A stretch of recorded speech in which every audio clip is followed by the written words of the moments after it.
I just kind of stood there and had a moment between takes when I was just like, I love this. I was like, this looks cool. I look very alien. Hi, I'm Alicia Vikander, and these are my film firsts with BAFTA. So one of the first films that I saw that I probably shouldn't have seen when I was younger is a film that my mum had talked about with her friends and said, I could hear that, she thought it was pretty brilliant.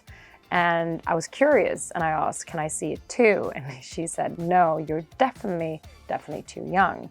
And I was about 11, I think. She went to the theater and I took out the VHS that she has rented, and that was The Piano Teacher.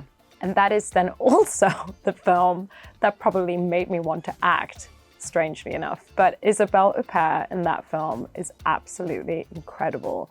And even though it was a pretty extreme film for a young girl to see, it was definitely one that kind of changed my path, I think. Wow, my first reaction to being cast in Ex Machina, I was over the moon. I remember when I had read the script the first time. It all kind of also begins with I was brought up in a home where my dad is a huge sci-fi fan. And I had read Dune and Tolkien when I was like 10. That was like my bedtime stories if dad got to choose. And by that point it felt like, there hadn't been many sci-fi films out for a while, it almost felt. And the fact that I was going to be able to kind of have the chance to play a robot was just like, that was the fantasy that I so badly wanted to step into. I had done one big self-tape. I've been shooting a film in like Perth, Australia, and I had these wonderful people on set who actually came back and like helped me do this.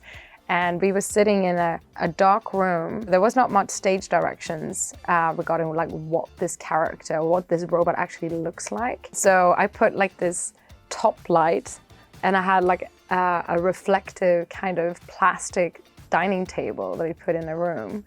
And then I put on like, I don't know if it was a leotard or something like very kind of minimal. And then I had found a big bottle of sunscreen, and I just put a big of that, and then I like took it all over me and put up my hair super tight. And I was like, this looks cool. I look very alien on screen, and I was like, my skin was extremely reflective and very shiny. I kind of loved, that was like, I went for it. I wanted, it was nice to kind of at least even if I didn't get the part, I got to do that audition and pretend like I got it. But it worked, and I was so thrilled. So I had a film that was, I guess, quite unusual for a young girl to be obsessed with. And I think it's because my mum loved films, so she had all these VHS tapes that she had recorded from TV. And then she had a lot of like old films. And I remember I was like, oh, it's black and white, boring. But then I turned it on and it was Some Like It Hot. And it became a film that I don't know how many times I've seen that.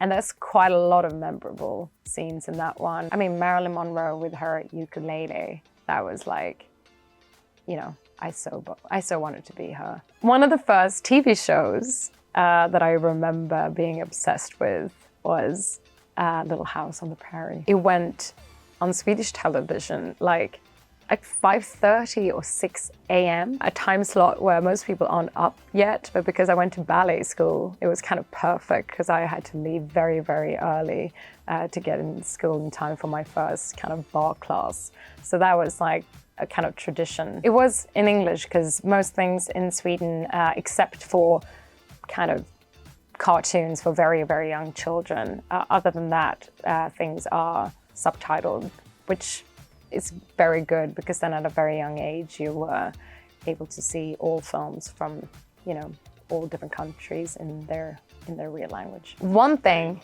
that happened to me, and that was the first, was when I was in Berlin, and then it was this wonderful young woman who came up to me, and I had a screening, so I just kind of assumed that she, wanted to talk about the film or say hi to me, and she was like a bit nervous, but then she said, so I'm actually just also coming up to say hi because I'm your German voice.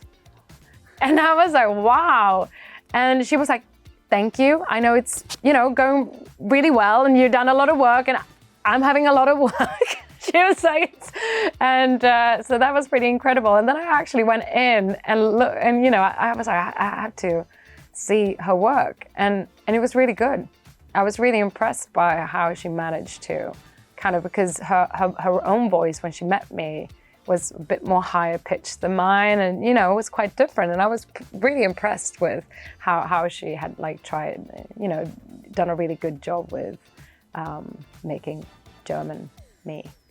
My first day on set of Tomb Raider, I remember we were on a beach, or kind of on a big hill, a cliff. And I think it was actually almost like one of those first days before the real day begins. We had to do some like aerial shots and things. And it was just, I guess, the introduction of many days to come, when it was just like so much mud, so much water, so much like nature elements that I was kind of like put through. And it was really tough. But I also remember how I just kind of stood there and had a moment between takes when I was just like, wow, I love this. And I've grown up kind of admiring these big adventure action films. And I used to dance when I was younger, and I guess like the physical aspects of stepping into a role like this had always excited me. Yeah, I was in for a ride. a lot of days of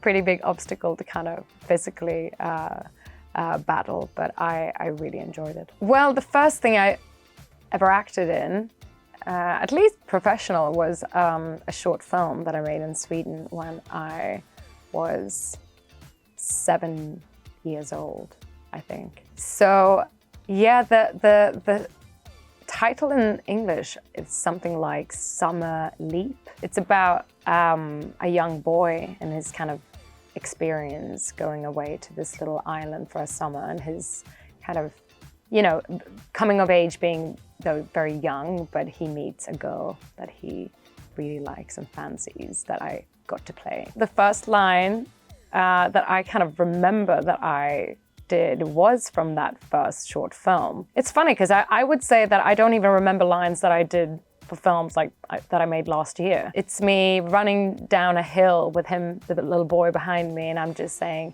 "Sista ner i en fjärsing," which means it's like last person down the hill is a fish. It's a kind of fish. It's like, it sounds strange in English. But when I saw this clip, I was also pretty amazed by how extremely and wonderfully heavy my Gothenburg accent is. It's pretty amazing. It made me like smile and laugh when I saw it. I would say that one probably I watched because someone sent it to me because this clip was uploaded. Actually, my husband made me. He was like curious. He wanted to see my like first Swedish film I had ever made. And that was the first time, kind of, as an adult, when I now had to go back and watch a film when it's been like more than 10 years since I made it. It's always hard, you know? But it was also quite interesting because now I was removed enough from the younger version of me that I was able to kind of see, wow, I see what you're doing there. And that's so interesting. And I was able to say, wow, that's brave. And it was nice because in one way I think I was able to be a bit more kind to myself than I normally am, maybe. My first audition was actually for a musical. The musical is called Kristina från Duvemåla, Christina from Duvemåla. It's, I think, still maybe the kind of biggest commercial success of any musical ever in Sweden. And it is Björn and Benny from ABBA who made it. And most people know about Mamma Mia the musical and Chess, but then it's this musical that is based on a series of books that are about a Swedish family who emigrated during the time of the famine in Sweden, when it was literally 1/3 that died, 1/3 that stayed, and 1/3 that went on boats off to America. I played one of the 7 children that that family or the parents had, and I started off as the youngest child, youngest girl, and I think I was 6. And then I actually played the whole run, which was 4 or 5 years. So by the time I was 10 or 11, I had spent half of my life in that production. played all the children, all the girls, from the youngest to the oldest. So I remember that it was quite a tough time, actually, when it all ended, because it was like I didn't remember myself without being part of it. So it's definitely shaped me.